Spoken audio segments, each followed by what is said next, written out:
pues, pues buenas tardes de nuevo. Vamos a pasar a la segunda de las charlas. Vamos a cambiar un poquito el idioma. Y la segunda de las ponentes es Renate Piper. Cuando confirmamos la asistencia al seminario, siempre vamos turnándonos en el grupo para presentar el seminario, y cuando yo vi que venías tú, yo dije, me lo pido yo, la primera, porque yo he leído muchísimas cosas de René, hemos coincidido en algunas ocasiones en el pasado, y bueno, para mí es un honor y un privilegio poderte presentar. La dificultad de poderte presentar, porque realmente con el currículum tan extenso que tiene Renate Piper es muy difícil resumirlo, pero bueno, voy a intentarlo. Si me pasa algo importante, tú me lo perdonas. Entonces, bueno, Renate Piper es profesora del Institut für Geschichte de la Universidad de Graz. Ella ha tenido muchísimos cargos académicos, ha estado involucrada pues como jefa de departamento, vicedecana de estudios, ha sido parte del panel de expertos de mucho abreviada. ¿Sí? Sí. Pues no me llegó. Bueno, pero yo te presento así de la versión larga, ¿no?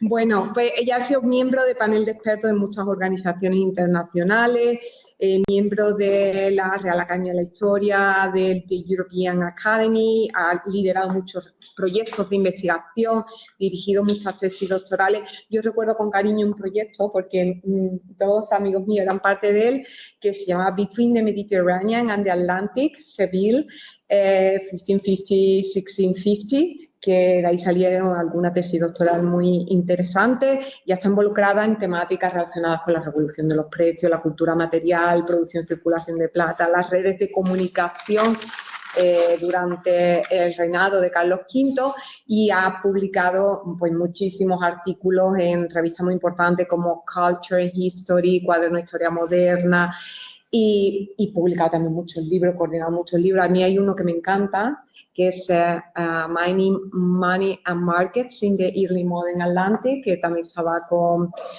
Claudia y con Marcus Denzel, que también leí muchas cosas de él. Y Renate hoy nos va a hablar, tiene un título muy sugerente, se llama su presentación Sin hierro no hay plata, sin plata no hay hierro, las redes económicas policéntricas en los reinos de los Austrias, en los escritos de Tomás de Mercado. Entonces, es un privilegio, cuando tú quieras, Renate. Muchísimas gracias por poder estar aquí. Para mí es un honor. Aquí casi comencé mis estudios hace muchos años y ahora he podido volver. Bueno, voy a ser breve y quizás podemos hablar luego de lo que nos interesa. Bueno, sin hierro no hay plata y sin plata no hay hierro. Es para abrirme un poco un camino nuevo con las posibilidades que me ofrece el archivo de Graz, ya que estoy retirada desde hace 2 años, ya tengo tiempo de ir al archivo y quizás salga algo de esto. Bueno, esto fue un poco la idea. Y la otra parte de la idea la ofreció Manuel con sus monarquías policéntricas, y de esto salió este título. Pero, primero, una coincidencia. No sé si esto se ve bien o no, pero mejor no puede ser. Pues en 1569, esto fue un año crucial para la humanidad, en Duisburg, cerca de Flandes, cerca a la orilla del Rin, cerca de Holanda, un flamenco protestante que había huido de Flandes, cartógrafo, llamado Gerhard Kremer, pero en su forma latinizada Gerardus Mercator, pues publicó su primer intento de una proyección más normal y más sensata, la forma de proyectar un globo a una superficie plana. Una técnica que se usa, como bien sabemos, hasta hoy en día y conserva el nombre de proyección de Mercator. Y en ese mismo año, por pura coincidencia, pues un señor también llamado Tomás de Mercado, un fraile dominico, publicó un tratado escolástico, que en su primera versión se llamó Tratos y Contratos de Mercaderes. Ambas publicaciones tuvieron un éxito rotundo. El erudito flamenco Abraham Ortelius, cosmógrafo oficial de la corte española, incluyó una versión reducida del Mapamundi de Mercator en su primer atlas, publicado en Amberes en 1570, es decir, un año más tarde. Aquí he incluido una edición posterior de la publicación de Ortelius de su Mapamundi, porque ya el sur de América tiene una forma un poco más normal y no la forma de una patata, que fue la forma original de Mercator. Y esta edición es la segunda edición del libro de Mercado que se publica con adiciones considerables en 1571. Pues tanto el Mapamundi y el tratado como el Tratado Moral no son más que dos ejemplos para mí del efecto que tuvieron los conocimientos adquiridos por los europeos durante más de medio siglo de navegación y comercio y colonización. Ambas publicaciones configuraron, por un lado, las futuras teorías cartográficas y económicas europeas e influyeron, por otro, en las realidades americanas. El propósito de mi presentación es, por lo tanto, profundizar estas interdependencias entre ambas orillas del Atlántico. Las interrelaciones culturales se han analizado con una variedad de conceptos que conducían a la teoría de las historias entrelazadas y sus teorías, ustedes saben todo. Pero, sin embargo, hasta la década de los años 1990, en la descripción de las relaciones políticas, prevalecía la idea de los imperios, o sea que menos entrelazadas. Y por lo tanto, John Eliot subrayó el aspecto jurídico de que la monarquía española estaba compuesta por varios y muchos reinos, con muchos virreyes, por ejemplo, el virrey de Valencia y el virrey de Nueva España, etcétera, etcétera. Y por lo tanto, como todos saben, Eliot concluyó a principios del siglo XXI que sería más apropiado describir a los reinos hispanos como una monarquía compuesta, y aquí viene el punto, con su centro en Madrid. 10 años más tarde, Pedro Cardín y su equipo dieron un paso más en la caracterización de las monarquías portuguesas y españolas y se refirieron a las extensas redes que unían a las monarquías ibéricas con sus territorios en los 4 continentes existentes en las mentes hasta entonces. Y haciendo hincapié, y eso es lo importante, en las influencias mutuas a varios niveles. Desarrollaron el concepto de monarquías policéntricas que tuvieron varios centros, con redes interdependientes y conectados entre sí. Destacaron el alto grado de autonomía de estos centros, entre otras cosas, debido a las grandes distancias y procesos de comunicación relativamente lentos. Ustedes conocen todos el famoso lema de se ataca pero no se come, de los virreyes en Hispanoamérica. Esta descripción, ha sido la de Pedro Cardín. Esta descripción ha sido adoptada por Manuel Herrero Sánchez y sus colegas, y quienes señalan, y ese es otro punto, que no solamente los territorios adscritos formalmente, jurídicamente a la monarquía española se tienen que considerar, sino también incluso repúblicas como Génova, que no tienen vínculos jurídicos muy formales con la monarquía española, pero también estaban relacionadas con los reinos españoles como centros propios. Así que, al igual que el concepto de las historias entrelazadas culturales, la teoría de las monarquías policéntricas apunta a redes y relaciones dinámicas entre centros que actuaron sin jerarquías claramente definidas, pero sin desmentir que los grados de centralidad variaban entre los lugares. Y lo que quisiera hacer yo es aplicar este concepto de policentrismo de las redes culturales y de las redes políticas a cuestiones económicas. Antes que nada, aunque ya discutimos mucho de redes, a ver si funciona eso, quisiera mostrar mi querida red. ¿Se ve o no se ve? A la lupa, arriba a la lupa, ¿le puedes dar más? Ahí, ¿le das más? Ahí, perfecto, ahora sí. Ya. Bueno, esta es una red, vamos, no he manejado tantísimos datos como vosotros, pero por razones obvias, porque quería resaltar los distintos puntos. Es una red que he diseñado hace un par de años. Es una red que simplemente diseña las gacetas, las informaciones mandadas por gacetas manuscritas que circulaban en Europa, y he escogido solamente unos cuantos pocos señores que recibían estas gacetas manuscritas, como los Fúcares, o el duque de Urbino, o el duque de Neuburgo. Pues ellos coleccionaban gacetas. ¿Y de dónde procedían estas gacetas? Pues de Roma, Venecia y Amberes. Manuscritas, no impresas.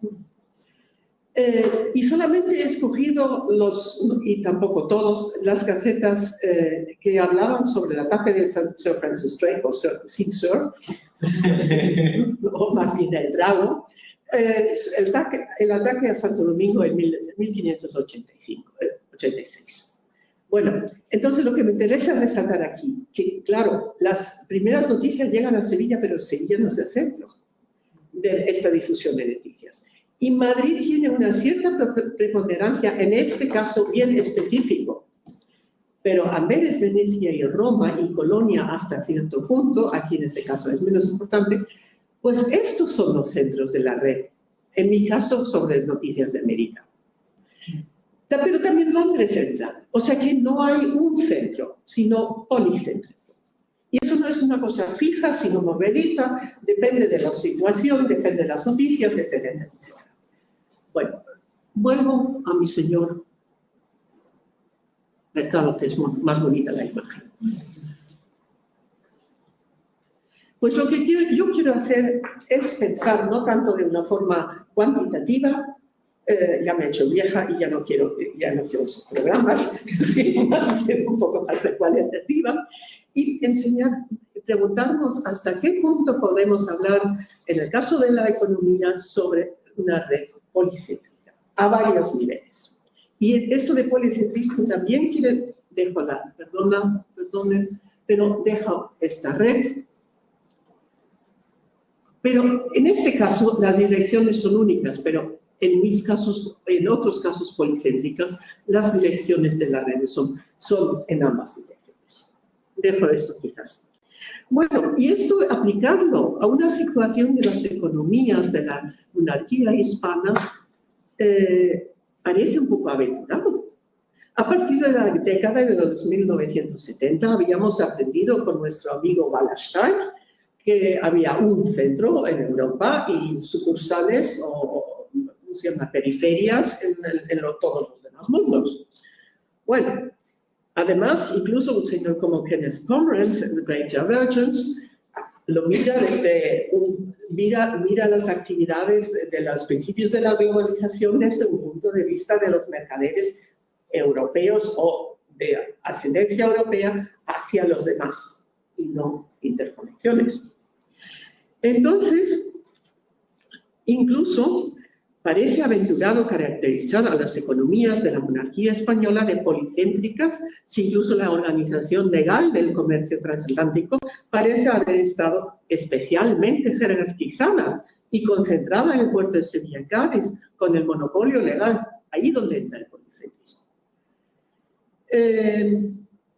Pero, sin embargo, yo pienso que existe un amplio abanico de indicios sobre la agencia hispanoamericana que apunta a redes económicas policéntricas. Y si bien, y eso no hay que olvidarlo, la carrera de Indias adoptó por razones de seguridad el sistema de convoyes que las repúblicas italianas que comerciaban en el Mediterráneo habían desarrollado durante la Baja Edad Media, la intención de los mercaderes andaluces de controlar en gran medida el tráfico con ultramar nunca llegó a materializarse. Los comerciantes sevillanos, por eso se quejaban constantemente de que carecían de informaciones sobre los mercados americanos. Los comerciantes peruanos en los años 1000, en la época del mercado, muchos de origen europeo, pero no todos, financiaban e intervenían en el comercio transatlántico de España desde Hispanoamérica, por lo que recibían el nombre, apodo negativa de peroleros. Y aunque los andaluces intentaron una y otra vez impedir o reducir por lo menos el comercio entre México, Lima y Manila, no hubo forma. Entonces, estas actividades, quejas, para solamente mencionar unos pocos indicios, apuntan a centros económicos en ambos lados del Atlántico con un grado de centralidad bastante parejo y redes económicas policéntricas en interacción. Para comprobar la validez de este modelo del policentrismo económico, no presento un estudio cuantitativo de redes, sino quisiera centrarme en un análisis cualitativo del Tratado de Tomás de Mercado y centrándome en su descripción de las relaciones entre los territorios adscritos a la monarquía española a principios de la Edad Moderna. Tomás de Mercado resumió su evaluación del comercio transatlántico como confesor, y esto no hay que olvidarlo, como clérigo trabajando sobre la usura, un pecado mortal para todo cristiano y todo musulmán y para todo judío, pedir intereses sobre préstamos a sus correligionarios. Y para ello tuvo que decidir el cobro de los intereses camuflados, describiendo las costumbres comerciales del comercio transatlántico y del comercio interior hispanoamericano. Para su relato, Mercado pudo recurrir a experiencias de primera mano. Me he centrado en ese librito del que hay sobre Mercado, y yo pienso que lo que dice Bernal es muy acertado, que Mercado vino de una familia de origen hispano involucrada en el comercio transatlántico, y que a Mercado se le habían enviado como aprendiz, diría yo, para aprender las tareas de un mercader en México, y que Mercado, cuando ya llegaba a México, dejó esto y ingresó en la Orden de los Dominicos. Pues en la orden permaneció unos 20 años en México y fue ordenado sacerdote en 1551, para tener una idea de cuándo trata. Y en 1563 le mandan de regreso a España para que Mercado se gradúe y obtenga un máster. Pues la maestría de teología la obtiene, estudia en Salamanca y la obtiene en Sevilla en 1569. O sea que ya siendo un poco mayor. Y me parece que es el tratado de su maestría la que tenemos delante. Pues después de 5 años en España, después del tratado, en 1574, la orden le envía de vuelta a México para empeñar ahí su tarea de predicador, pero sin embargo, Mercado muere a bordo poco antes de su llegada a Veracruz. Bueno, entonces Mercado se sitúa en los años 1550, 1571, es la experiencia que él escribe, 1740. La historiografía analizaba el Tratado de Mercado como el de un representante de la renombrada Escuela de Salamanca, Azpilicueta ya la hemos mencionado, pero a diferencia de otros exponentes de Victoria o las casas, y el Mercado ya no está interesado en los inicios de la colonización ni en los quehaceres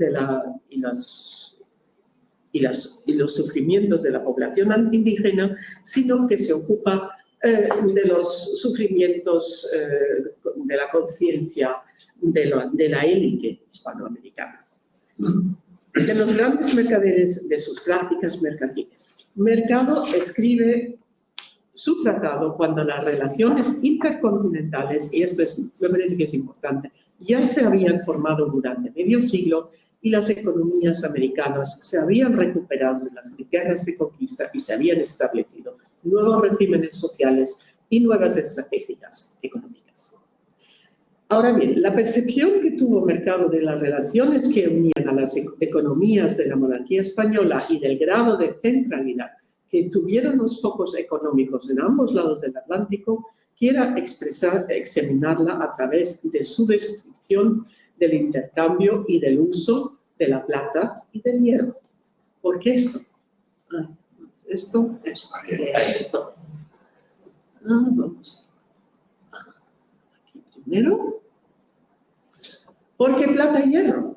Porque esto es la imagen famosa de Theodor de Brie entre Frankfurt y luego en los Países Bajos, de Potosí, según el relato de la costa, y dice, bueno, bajan y suben los indios estas escaleras hechas de plantas. Sin embargo, lo que no menciona es que usan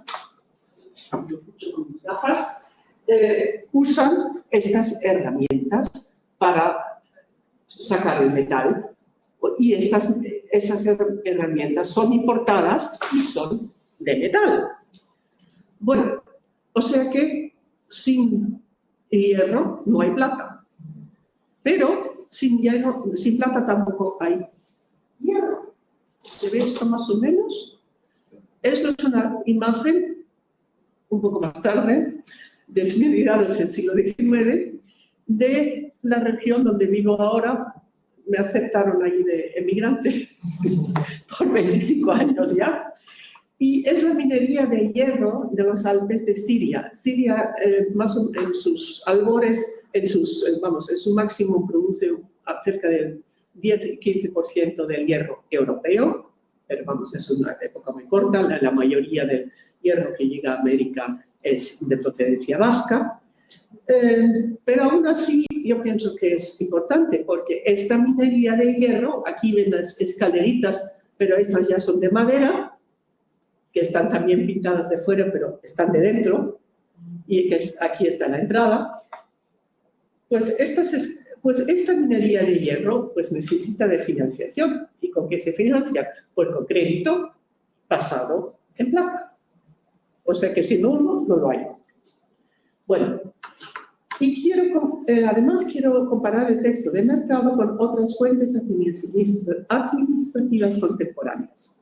Primero, quiero estudiar el papel de la plata como medio de pago en ambos lados del Atlántico, y para ello las referencias de Mercado a la plata quiero contrastarlas con la mención de la plata en los libros de cuentas del minero mayor del gremio de los mineros del hierro en los Alpes.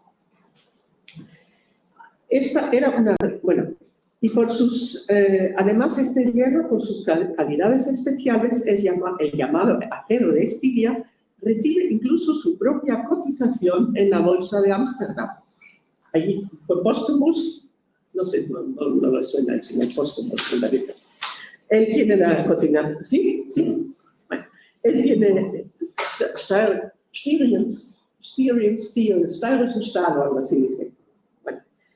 Bueno, y además para estudiar, y luego me quiero concentrar en la exportación de hierro a Hispanoamérica, estudiando el aprecio de Tomás de Mercado por el hierro y la plata y comparándolo con las fuentes administrativas aquí en Sevilla, los registros de las flotas de indias, de mercaderías, pero a la ida.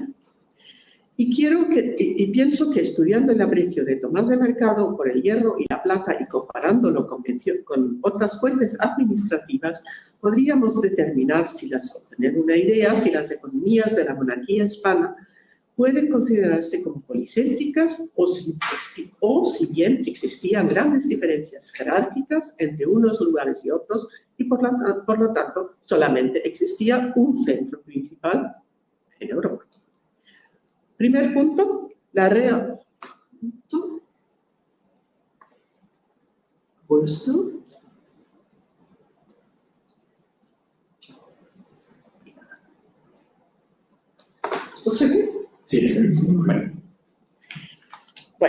la reorganización y el auge de las economías hispanoamericanas se vieron favorecidas por el despegue de la producción de plata desde mediados del siglo XVI, del que el mercado, y esto es lo importante, fue testigo presencial por esos datos. Esto influyó en su caracterización de la plata y en su opinión sobre las economías hispanoamericanas. Al comparar la descripción de mercado sobre la situación en Hispanoamérica con fuentes administrativas europeas, hay dos aspectos de interés. Primero, si Mercado consideraba los metales preciosos y especialmente la plata como un único medio de pago válido, y segundo, si su relato revelaba diferencias entre ambos lugares centrales en América y Europa. Mercado expresó su opinión sobre el uso de la plata como dinero con gran énfasis cuando la comparó con otros medios de pago utilizados en América. Cito, en la Florida, que es tan grande como toda Europa, tienen en tan poco el oro y la plata que allí se desdeña de tomarlo en la mano como nosotros la tierra. El cobre, hierro, es entre ellos suma riqueza. Dice que con ello labran y cultivan la tierra que los sustenta y produce frutos. Cierto, no hay ni he leído de gente en esto más acertado. Sé que una valoración muy alta. Y con respecto a otras formas de dinero, menciona que la diversa materia y valor del dinero que hay en diversas partes, una de cobre y plomo, y aún yo he visto que una que es fruta de comer, el cacao que usan los indios de la Nueva España en sus ventas y compras. Bueno, es decir, en varios sitios, momentos de su obra, Tomás de Mercado abordó la cuestión de la materialidad del dinero. Insiste en que el dinero puede estar hecho de materiales distintos del oro y la plata, como cobre, plomo, hierro, incluso granos de cacao. Enumera oro, plata, cobre y plomo sin comentarios, porque sirvieron como dinero en Europa, pero tanto el hierro y los granos de cacao no se utilizaban regularmente como medios de pago, por lo cual Mercado añade información adicional. Y Mercado explica por qué una determinada cultura no utiliza metales preciosos y apunta a la población indígena de la Florida y su aprecio por el hierro, y a los indígenas mesoamericanos y su uso del cacao. Lo que quiero destacar es que el fraile dominico no menciona el uso del hierro en la Florida con desprecio, sino como un ejemplo a seguir.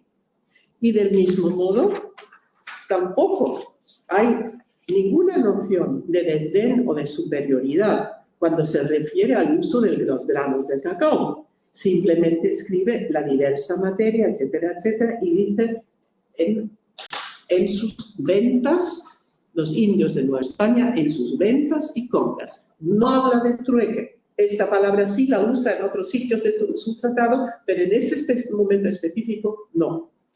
Y ya me he peleado sobre esa parte con unos economistas.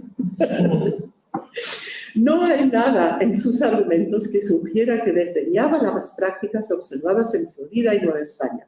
El caso del hierro elogia y el caso del cacao lo considera un comportamiento normal y en línea con los hábitos mercantiles europeos. ¿Por qué? Pues, porque si me refiero a la Estiria, vamos por aquí primero, el minero mayor del gremio de los mineros de Estiria tiene que rendir cuentas. En su libro de cuentas he visto la siguiente anotación. ¿Se ve? Sí. He visitado esto se lee como un cuento en una película del oeste. Pero en alemán suena igual. He visitado el puente colapsado bajo la cruz grande sobre el monte y he organizado su arreglo. He pagado 4 cuartos de vino, no me pregunte cuánto es un cuarto de vino, porque no lo he visto varios números, por la labor. Y aquí dice literalmente labor, latino, que son 6 shilling, es decir, más o menos el equivalente de medio peso, y 12 peniques. 8 shilling son un florín, o sea que es menos de un florín para un puente que se tiene que reparar. Bueno, es decir, en 1613, en los Montes Metálicos de Estiria, el trabajo de reconstrucción de un puente necesario para acceder a las minas de hierro es pagado por una cuantía de vino, ya que las pequeñas monedas, al igual que en Nueva España, de plata escasean. El valor fue registrado en moneda de cuenta, en este caso shilling peniques, y en otras ocasiones, también lo he visto, se pagaba incluso con cascos de cebo. Es decir, que las prácticas de usar medios de pago no metálicos, especialmente alimentos, era una costumbre bien difundida, por lo menos en Europa del Norte. Hay libros sobre esto.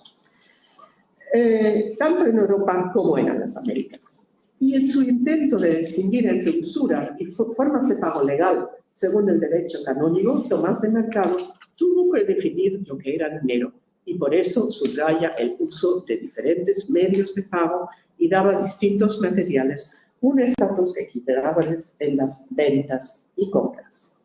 Y esto estaba acorde con lo que pasaba en Europa Central. No conozco la situación en España, pero me imagino que en el pueblo perdido, el León, pasa incluso. Dado que diversos materiales podían emplearse como dinero, estos también tuvieron un uso no monetario, no lo olvidemos. En el caso de los granos del cacao, del vino, de la manteca de cerdo, del hierro, el carácter de mercancías es evidente. Pero el uso no monetario también se aplica a los metales preciosos. Se empleaban como joyas, objetos artesanales, decoraciones religiosas, etc. El doble carácter. Ahora viene el doble carácter. Sí. El doble carácter de la plata, que podía usarse como dinero y como mercancía, era especialmente visible cuando de los yacimientos mineros se extraían grandes cantidades de plata en barra sin acuñar, como menciona el Mercado. En Nuevecito, en Nueva España, Campeche, Honduras y la isla española, el oro y la plata en barras se consideran como una especie de mercancía en todas estas regiones. Con esta afirmación, Mercado recuerda a sus lectores el uso cambiante de la plata y el del hierro, alternando entre dinero y mercancía. Y lo que es más bonito todavía, es esto. Las observaciones de Mercado fueron corroboradas por las costumbres en los Alpes austríacos. Unas décadas más tarde, en 1613, mi jefe del gremio de los mineros dice en su libro de cuentas: varios mineros viajaron de nuevo a Bruck, una ciudad cerca de los montes, para negociar el crédito que querían de Jena. Y presenté al señor Kugelmann, el que gestionaba este crédito, 50 táleros fuertes. Lo leí 2 veces y digo, bueno, esos táleros fuertes quizás sean pesos fuertes, porque los 50 táleros corresponden a 85 florines. Nos acordamos que para las labores del puente, pues ni siquiera llegaba a 1 florín, sino solamente a medio. Añade, por los 50 táleros mencionados, me hicieron una bolsa de tafetán rojo, es decir, seda, doble, pesado, que cuesta 4 florines.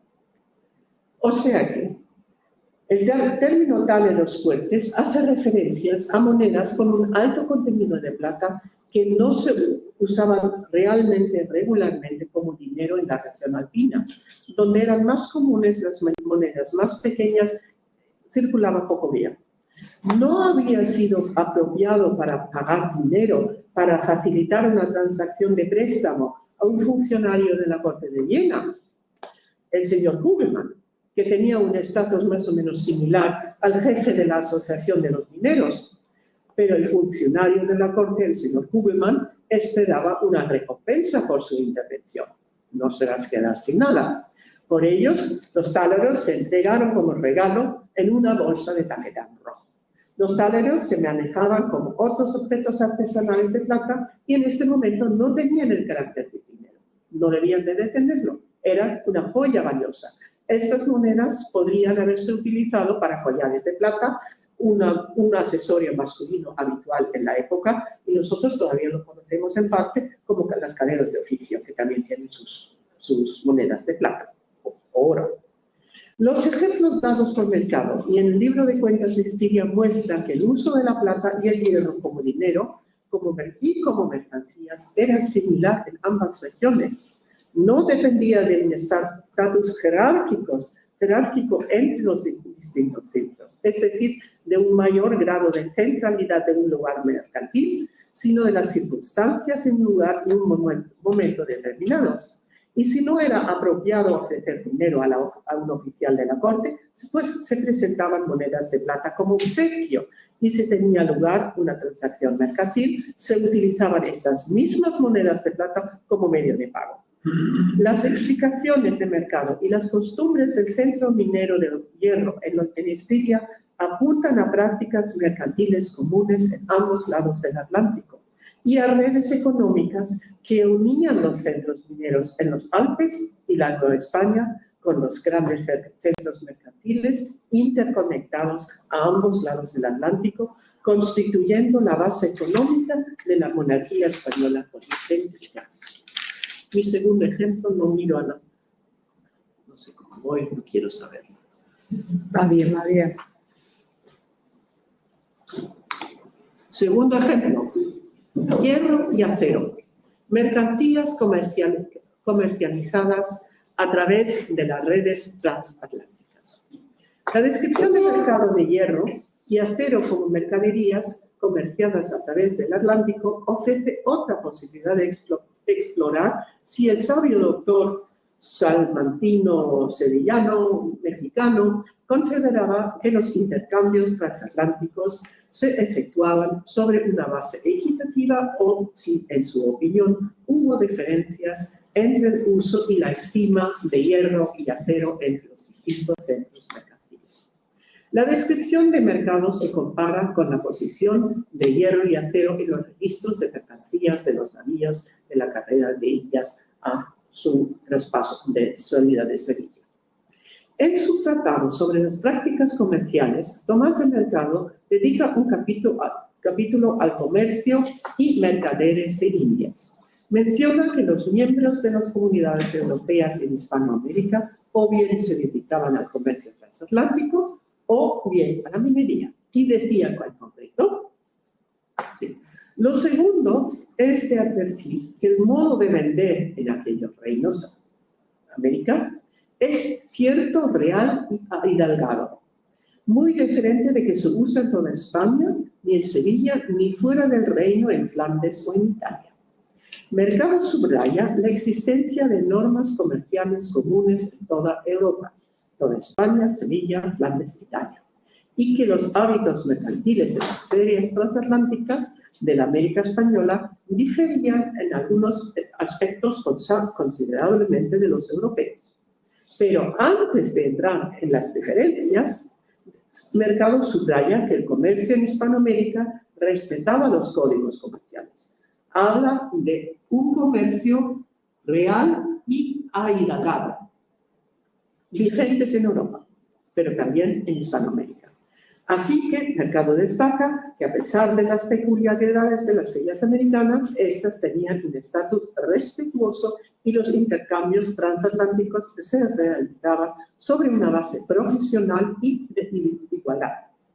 Mercado prosigue su descripción de las características del comercio hispanoamericano afirmando que en las Indias todo va junto. No entra lencería, paños, sedas, telillas, mercadería de Flandes y toda ropa menuda hasta herraje y cera. Es una cargazón casi todas las cosas vendibles, porque todas comúnmente entran en ella. En Medina y en las demás partes de España, véndese por menudo. ¿Qué quiere decir eso? Pues la principal diferencia entre los hábitos comerciales entre las dos orillas del Atlántico, según explica Mercado, y la administración de los finales del siglo XVII y XVIII sobre todo, fue que en las ferias europeas cada mercancía se comercializaba por separado según su calidad. Es lo que él llama véndese por menudo. Mientras que en los centros comerciales atlánticos, hispanoamericanos, lo normal era vender juntos varios fardos sin desempaquetar la carga. Todo va junto. Y a Mercado esto le molesta enormemente. Solamente quisiera mostrar cómo la gente del 18, es decir, 150 años después de Mercado, estos son los puntos que llegan. Aquí hay un señor con, bueno, es una especie de cuadro castas, pues aquí hay un señor con tinte europeo que lleva una plancha de hierro, por eso escogí el cuadro. Otro señor también muy hidalgado, pero pintado como un mulato. Parece venderle esto y las señoras tienen que cargar el bulto. Bueno.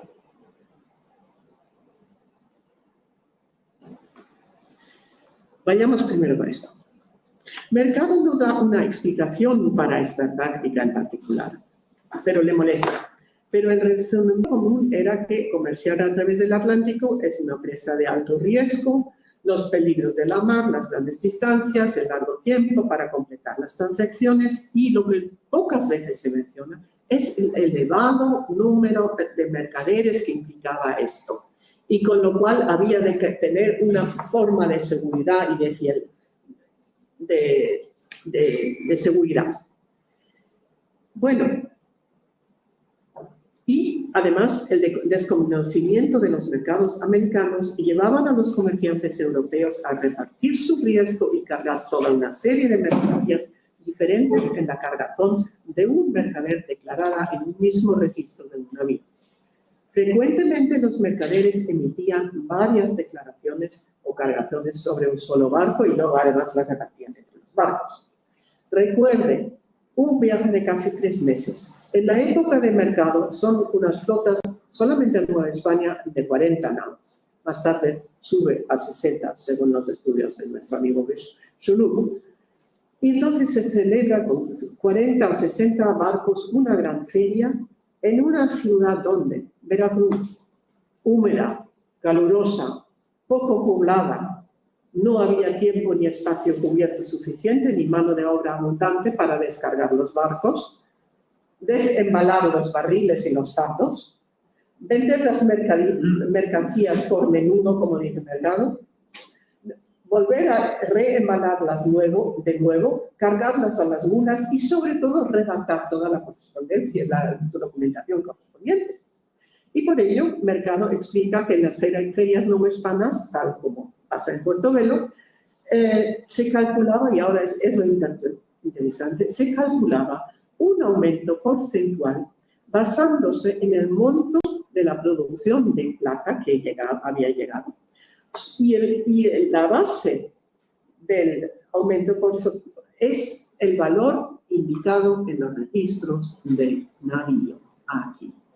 A partir de los años 1580 hasta los 1630, o quizás un poco más tarde todavía, las mercaderías,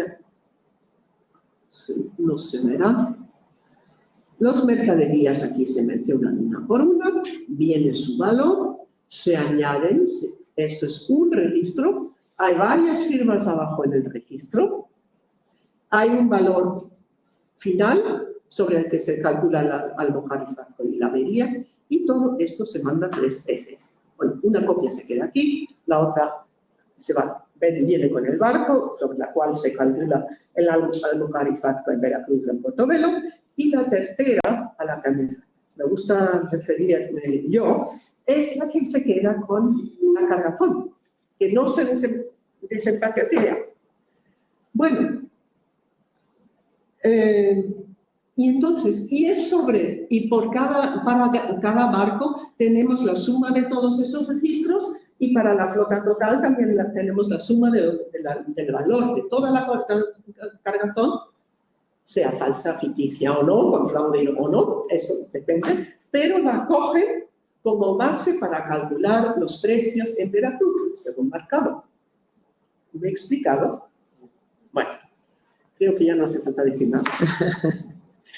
Como mercado quiso hacer una estimación del grado de usura y evaluar cómo los comerciantes incluían en sus precios los intereses de los préstamos, el autor quiso determinar un mecanismo que condujera al valor de cada mercancía, lo cual le resultaba ser imposible. Y según he leído, él me parece, como cuando aprendí de mercader, incluso intentó deshacer todo este embalaje y le negaron. Por favor, atiéndete aquí a nuestro conjunto. ¿Cómo se llama? Los créditos que mandaron a hacer con todos estos... la subprime crisis, a mí me suena como algo parecido. Bueno,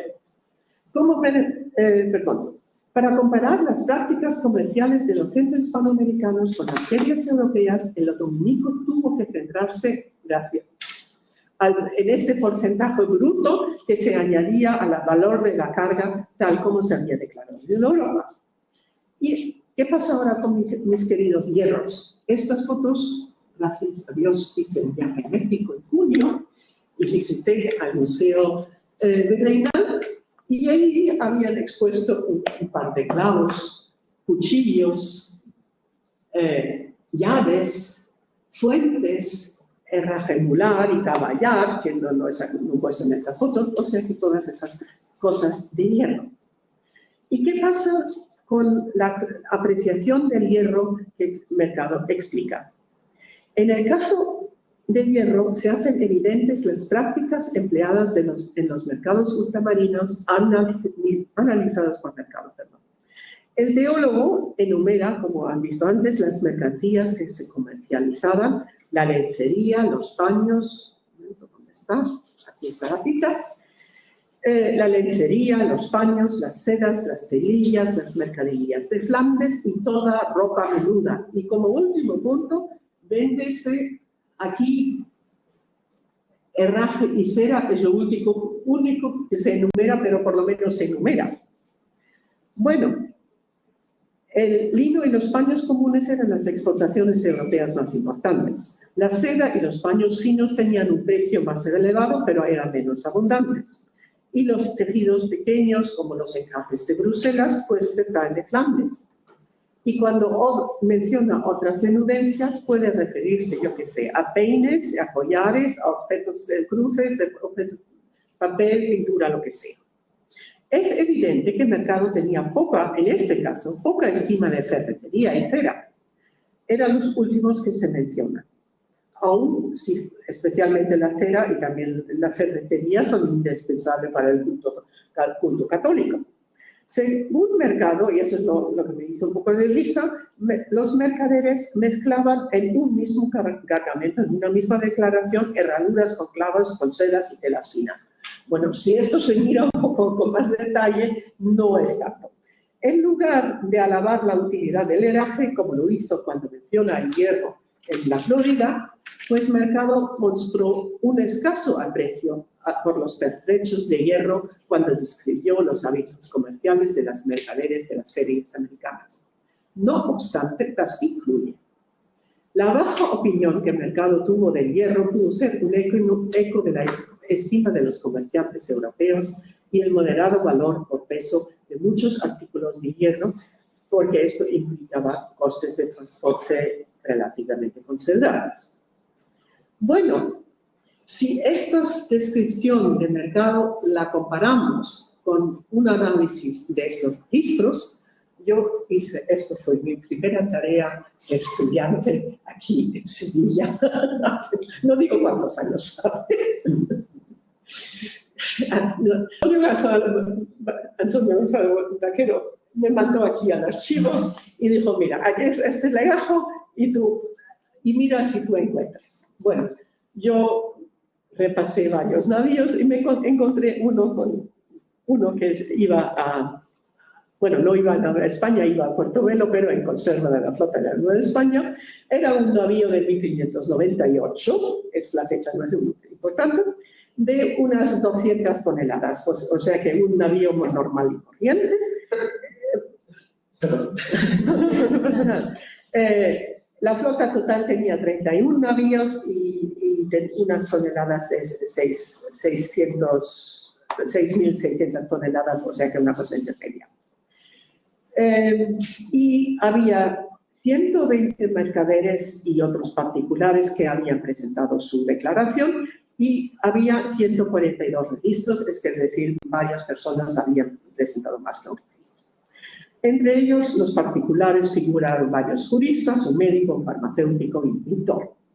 Los registros indicaban que tanto el número y la clase de mercaderías también indicaban precios y valores, y de ahí resulta que el 5% del valor declarado lo aportaban, según estos precios, lo aportaban las sedas del Mediterráneo, aunque en este momento ya había en el comercio de la Manila, pero Génova continuaba a enviar telas y en Florencia también.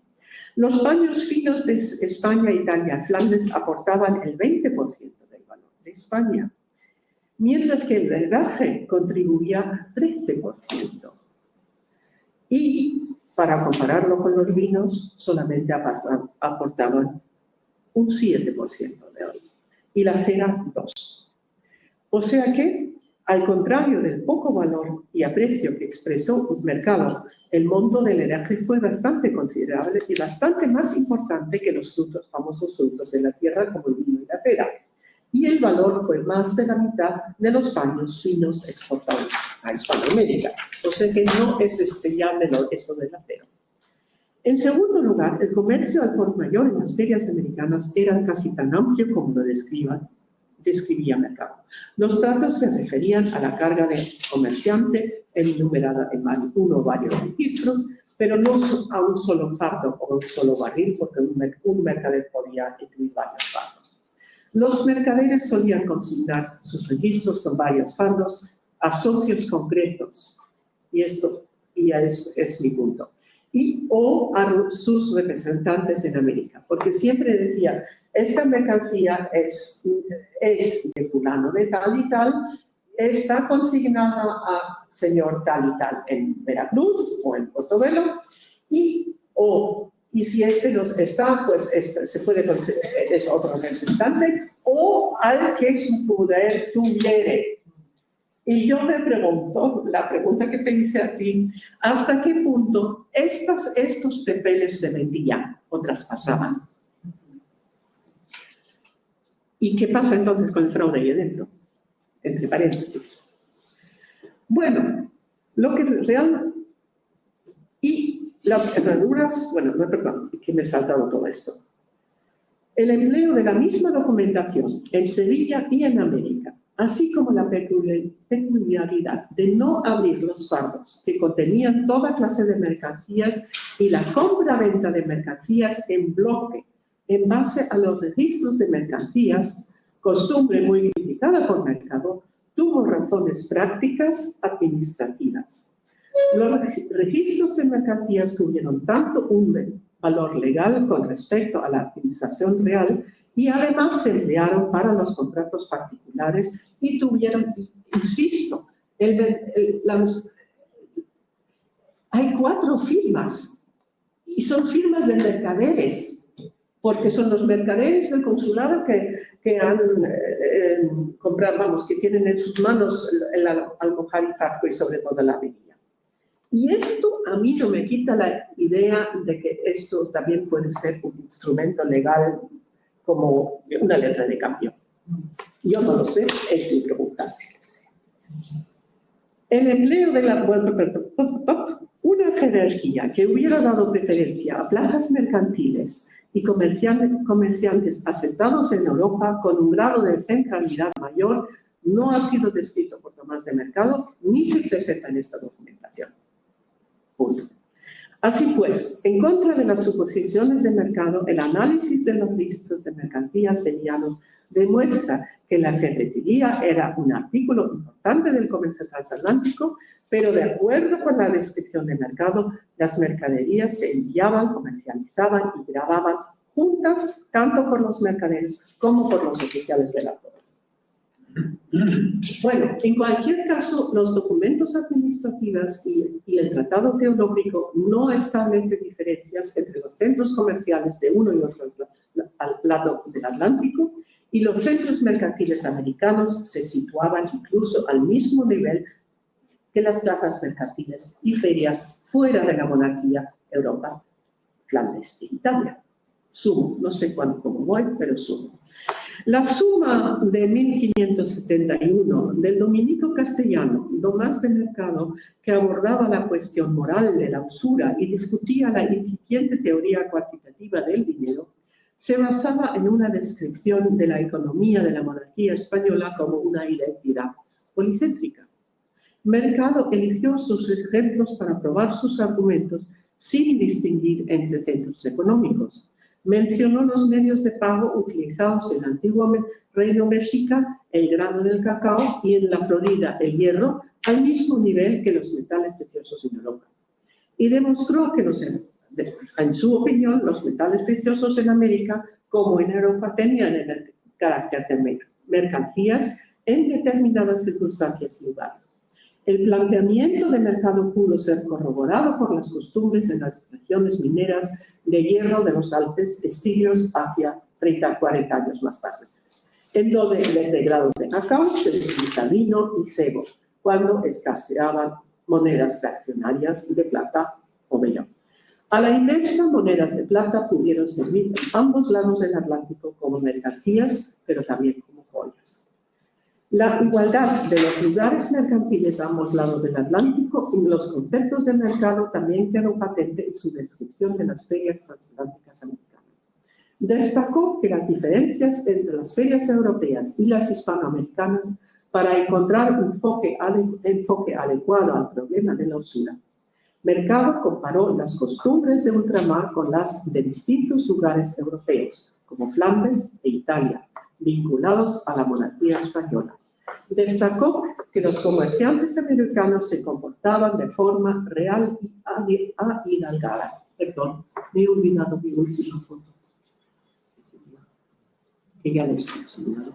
Esos son hidalgos americanos. Destacó las diferencias entre las ferias europeas y las hispanoamericanas para encontrar un enfoque adecuado al problema de la usura. Mercado comparó las costumbres de ultramar con las de distintos lugares europeos, vinculados a la monarquía española. Destacó que los comerciantes americanos se comportaban de forma real y delgada, y las diferencias que mencionaba se debían a los altos riesgos que implicaba el comercio transatlántico y no a un estatus diferente de las ferias. Las herramientas de hierro mencionadas por Mercado estaban presentes en ambos lados del Atlántico y tuvieron una importancia mayor de lo que supuso Mercado. Esto podría confirmarse analizando los registros de mercancías que fueron utilizadas por comerciantes y funcionarios de la corona en España y en Europa, en América. Perdón. El cuadro de las economías transatlánticas ofrecido por Mercado se basaba en redes policéntricas carentes de un solo centro preponderante y no presentaba jerarquías claras entre los centros, sino, según el padre dominico subrayó una y otra vez, solamente carecían los mercados en ambos lados de moral, en ambos lados del Atlántico.